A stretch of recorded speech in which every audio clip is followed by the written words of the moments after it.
Is this going to happen every week? No, don't worry. Chris Timoney's doing it next week. And he's told me that he's found out the truth. The truth about what? The truth about the vaccine. No, we're not doing Back to the Future. There's no...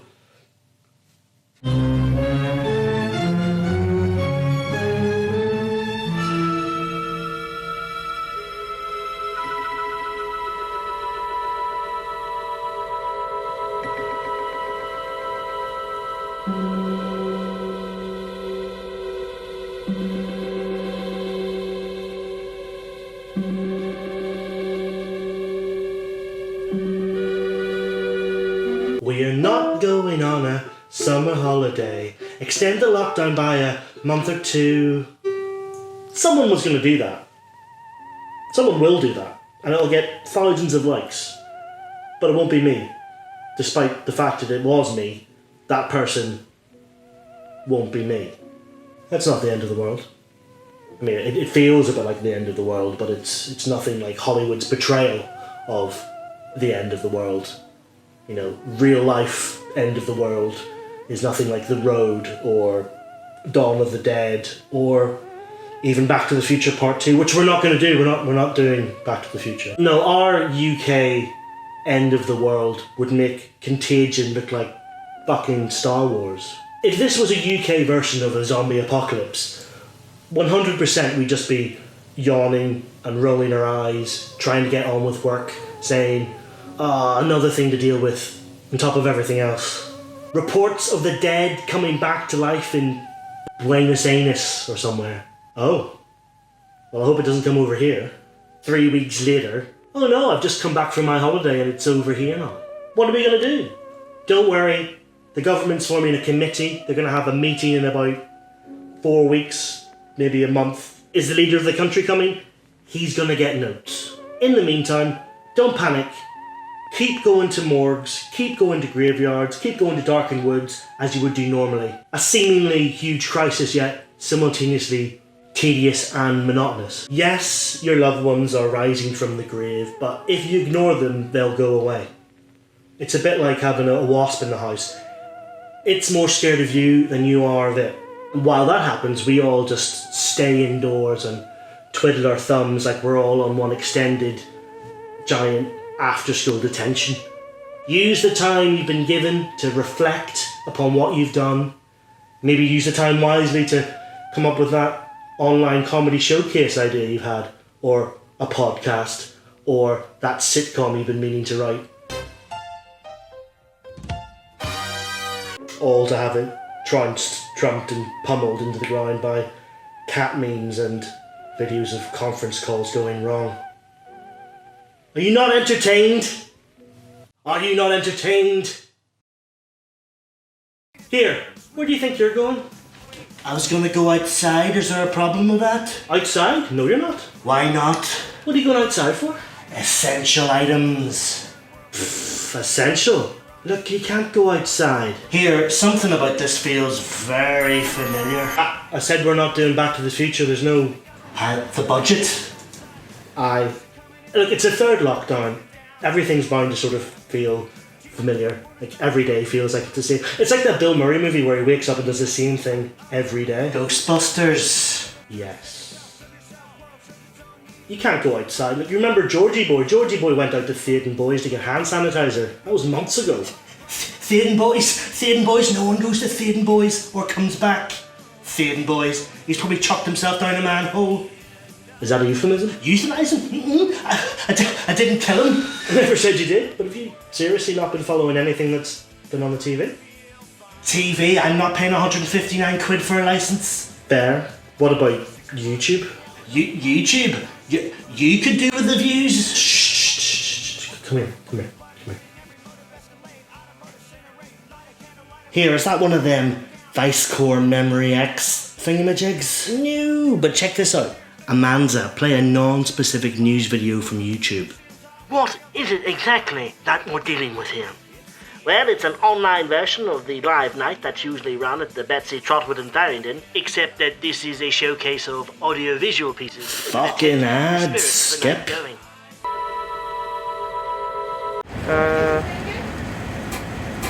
One of these, please. And one for yourself. Will you look into the mirror? What will I see? The mirror shows many things. Things that were. Things that are. And some things that have not yet come to pass.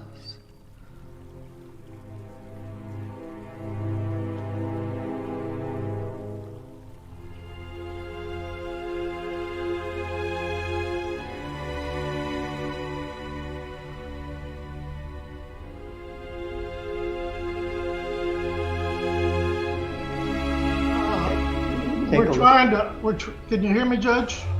I can hear you. I think it's a filter. It is, and I don't know how to remove it. I've got my assistant here. She's trying to, but I'm prepared to go forward with it. I'm here live. I'm not a cat. I can see that.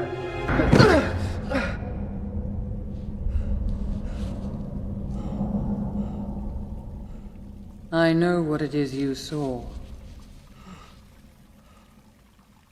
For it is also in my mind. On screen. Greetings, Captain. I represent an alien race not necessarily based upon a specific human ethnicity, but it still feels kind of iffy. We represent the vegetarian space socialists who are always right. You guys are the worst. We know. My people will not leave this planet under any circumstances, even though it is going to be destroyed. But that planet is going to be destroyed. Then we will leave. Ambassador, your vessel appears to be traveling at an unusual angle. I do not understand, Captain. From our point of view, your ship is at an unusual angle. Normally when we meet other ships, they're like this. But you're like, oh. No. Do you see what I mean? No. Captain, this is space. Oh, I'm at a weird angle. There is no up in space. Why am I at a weird angle? I do not sound like that. I'm going to beam you to the bridge, and when you look back at your own ship, you're going to see what I mean. Captain, I must protest. Shut up, I hate you. I cannot see what you think this will prove, Captain. It's going to prove that your ship's wonky. See? Someone get me a Vimto. Hi, Sean. Catherine, hello, and Hat.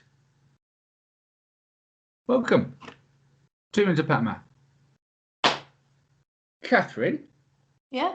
What is your favourite colour? Purple. I love purple. I like it. I think it's great. Purple? Yeah. Wrong. Why is it wrong? How's it wrong? What's wrong with it? It's wrong, isn't it? Purple. The right answer, in case you're wondering, any colour except purple. Why have you picked purple? I like yellow as well. Yeah, don't try and backtrack now. It's the courage of your convictions. Man up. Okay. Why do you like purple? I'm just drawn to it. You know, like a bull to a red rag. You know, like a moth to a yellow flame. See? Like a Catherine to something that's purple. Yeah. All right. Well, you're still wrong. Interesting fact, though, now you've mentioned purple, a lot of people say purple doesn't rhyme with anything. No, I don't think it does actually, does it? Yeah, it does. What? Turple. What is? That's not a word, though. Yeah, it is. What does it mean? It's like a wolf, but abroad. Where abroad? Several places. Kerple. What does that mean? A house. What? What kind of house? Where? Abroad. Okay. What's your favourite colour? Black. Oh, okay. Okay. Bye. See ya.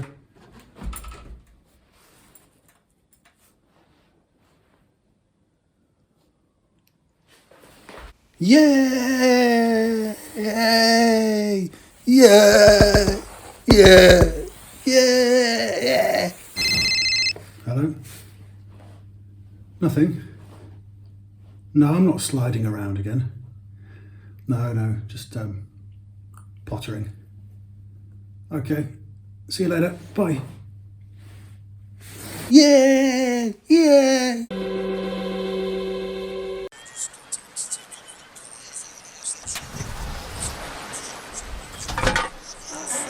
You had a good night?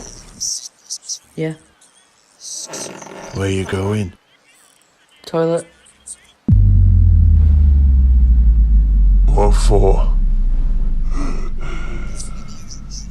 A wee. Alright.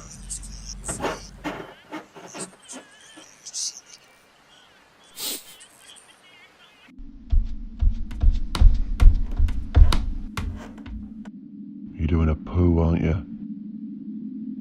No. Don't you fuss that poo, boy. What do I say? Eh? What do I always bloody say? I'll never be a real man if I do poos.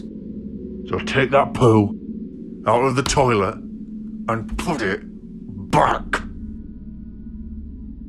Have you done it? Yeah. Right. You want a McDonald's? Yeah. What do you want? You can pick. You're having 3 fillet of fish.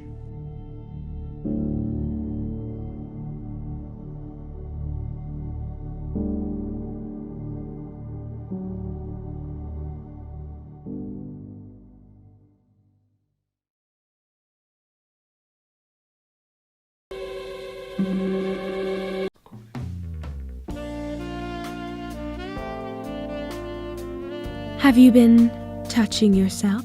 Dirty thoughts. Are you looking for relief?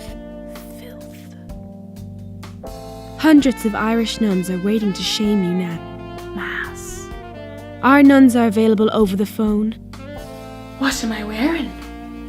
I'm putting on another cardigan right now. Via Skype. Hello? Oh, they are! Sorry, I'd lost you there. No, what was I saying? Oh, yeah. Shame! And even for home tutoring. What's the capital of Uruguay? Lima. Shame! What's the best emotion? Happiness. Shame! What's Michael Fassbender's best film? Macbeth. Shame! Men, women, and even homosexuals. You're gay. I light a candle so. Call 1-800 Hail Mary full of grace, the Lord is with you, blessed art thou amongst women, 6969, or visit our website at www.nunyabusiness.ie.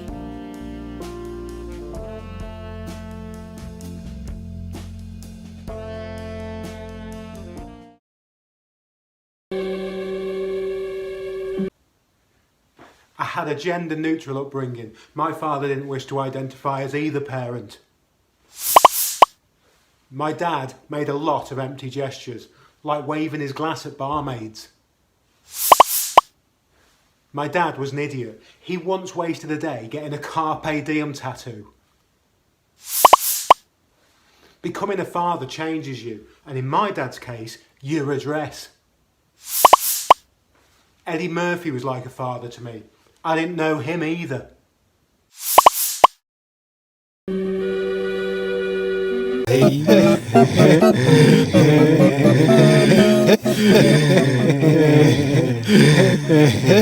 Yes, I know it's the Christmas music, but I can't be arsed, and there aren't any Valentine's Day tunes that are worth a copyright. It's not as if we can tell the difference between any of these cynical marketing opportunities anyway now, is it? You might think the likes of me giving advice on love is a bit weird, like some plankton on a trilby. But I'll have you know that I've won awards for my love. I've got a BAFTA for Best Supporting Love in a Mainstream Relationship, and a Screen Actors Guild gong for Best Sound Design in a Relationship. So there ain't much I don't know about what Freddie Mercury called this crazy little thing called affection.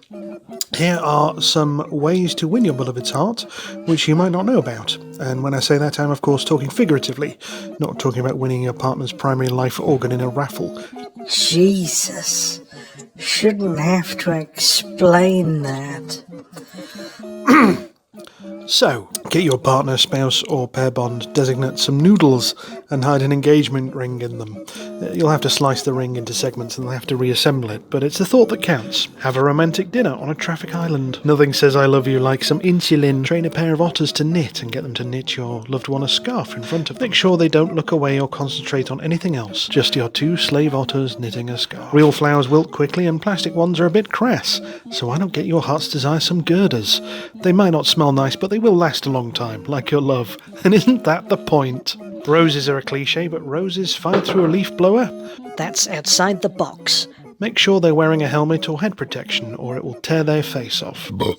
Contraband love, the best kind of love. Smuggle yourself in through customs. A romantic cruise on an estuary in a really tiny coracle. Play rom-coms through their bedroom window in the dead of night. Sleepless in Seattle might seem a little sarcastic though, so I'd go with some other one like, I don't know what, Terminator Genesis.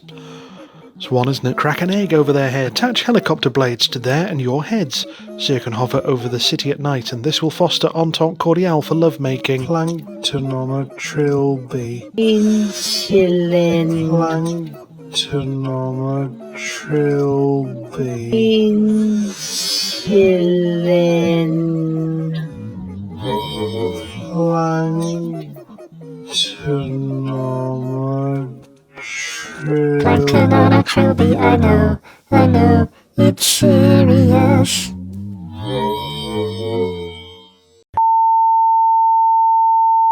We somehow interrupt this YouTube video to bring you an emergency broadcast. From the St. Gerth's Emergency Bunker, I'm David Pease, and this is Newspipe on the truth about the vaccine. The UK has committed its finest common sense to flattening the curve and raising the line. Unfortunately, so effective have we been at collective sense and civility that we've aggressively crushed the curve's frail body into the shape of a donut, causing the line to be eaten through its hole, resulting in the doomscape scenario known as Corona 1999, manifesting itself as a self-aware time-traveling virus that can turn into a spider, cut the phone lines, and learn how to open doors. Scientists have worked around the clock to clone more clocks in order to form a vaccine that, when theoretically injected into the balls of our most infirm and elderly citizens, will, fingers crossed, time travel backwards across the generations to the point before the timeline skewed off in a tangent at its origins in 1955. Unfortunately, reports are flooding in across the country that instead of curing people, that the vaccine has started bringing the dead back to life as shuffling ghouls. It's worth pointing out that the reanimated dead are utterly harmless. The government are due to hold an emergency meeting in the next 4 weeks, from which the Prime Minister is expected to be absent. In the meantime, please continue to cautiously go about your business, visiting graveyards, morgues, and darkened woods at night, taking care to wash your hands and genitals every 20 minutes for an hour. I'm David Pease. This has been Newspipe on the truth about the vaccine.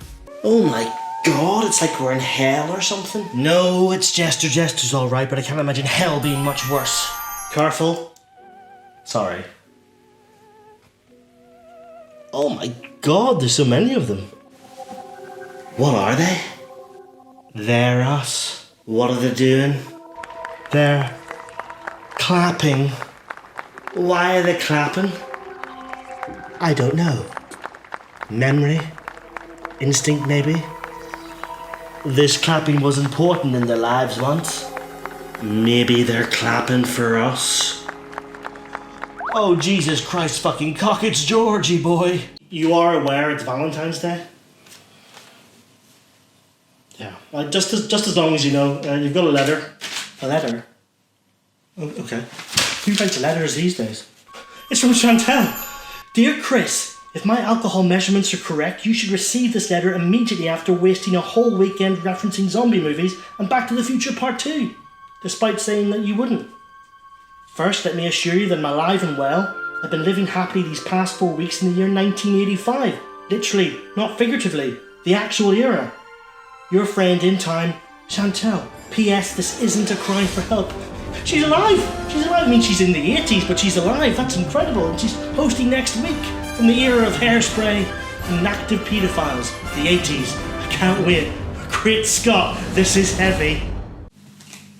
And that's it for this week. A big round of applause to all the acts you've seen this week. If you want to get involved in next week's show, submit a video or audio piece as usual to info@jesterjesters.com and we'll get it queued up into next week's showcase.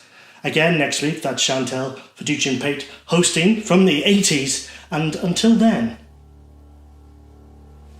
have a good time. Happy Valentine's Day.